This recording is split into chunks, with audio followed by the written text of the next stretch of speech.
जन आंदोलन की एक्टिविटी करने आप कैसे कर सकते हैं और एक्टिविटी आप कैसे चेक कर सकते हैं ब्लॉक और AWC वाइज, वो मैं आपको इस वीडियो में दिखाऊंगा। जैसे कि अभी आप देख रहे हो यहाँ पे लिखा हुआ है व्यू एक्टिविटी पार्टिसिपेशन फॉर्म, मतलब यहाँ से आप जो है जो एक्टिविटियाँ हैं उनको कर सकते हो। और जैसे कि मैं सपोज़ करिए यहाँ पे एक मैंने थीम सेलेक्ट की है अनीमिया।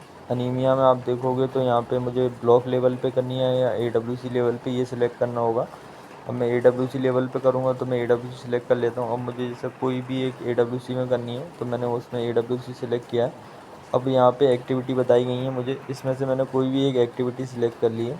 ठीक है, अब एक्टिविटी फ्रॉम डेट मतलब ये कब से कब तक की है आपने, तो मैं सेम डेट से सेम डेट पे ही ये ख़त्म हुई है। उसमें पार्टिसिपेंट कितने थे ये जानकारी मुझे यहाँ पे भरनी है। 5 मेल थे, 5 बच्चे थे, है ना। तो जो भी आपके पार्टिसिपेंट्स थे, एडोलसेंट गर्ल्स थी तो उसकी डिटेल भर सकते हो यहाँ पे पिक्चर अपलोड करके और डिस्क्रिप्शन ऐड करके आपको सबमिट कर देना। तो आपकी जो एंट्री है ये आपकी कंप्लीट हो जाएगी। आपको एक बात का ध्यान रखना है इसमें, जब भी आप इसमें अब दूसरी एंट्री करोगे तो एंट्री करते समय आपको ध्यान ये रखना है कि एक्टिविटी अगर जैसे आपने ये पहले anaemia for camp for children इसको सिलेक्ट करके एंट्री कर दी थी, तो आप सेम इसको सिलेक्ट करके नहीं कर सकते हो। अब आपको इसमें एक्टिविटी चेंज करनी होगी। जब दोबारा एंट्री करोगे आप तो इसमें एक्टिविटी चेंज करिए आप और फिर इसको सबमिट कर दीजिए। इस प्रकार से आप एक सेंटर पर 5 एक्टिविटी कर सकते हो।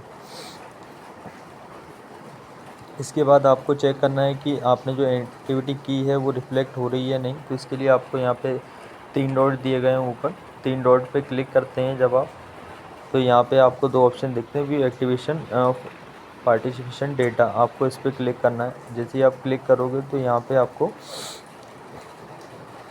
लेवल पूछता है कि किस लेवल पे चेक करना है। ब्लॉक की एंट्री अगर चेक करनी है तो ब्लॉक पे क्लिक करिए आप।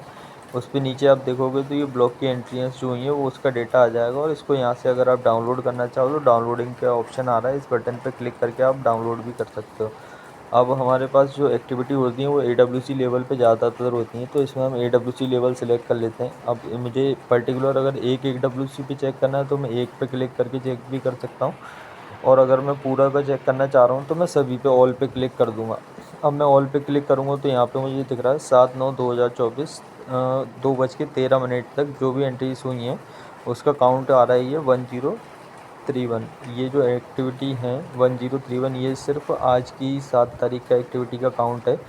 और ये एक्टिविटी का काउंट आपका हर 2 घंटे में अपडेट होता है।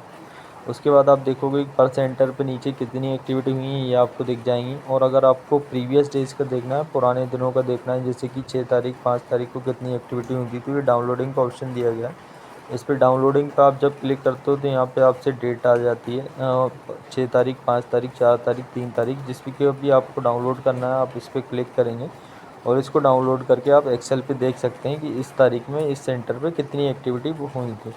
आपको सेंटर वाइज ही डेटा उपलब्ध हो जाएगा। अगर किसी भी दिन एक्टिविटी नहीं हुई है उस सेंटर पे, तो यहाँ पे फिर आपको ये नो इनवैलिड डेटा या नो डेटा फाउंड बताएगा। और अगर ये एक्टिविटी हुई होंगी तो यहाँ पे फिर आपके पास एक्सेल डाउनलोड हो जाएगा, उसमें आप चेक कर सकते हैं कि कितनी एक्टिविटी हुई है।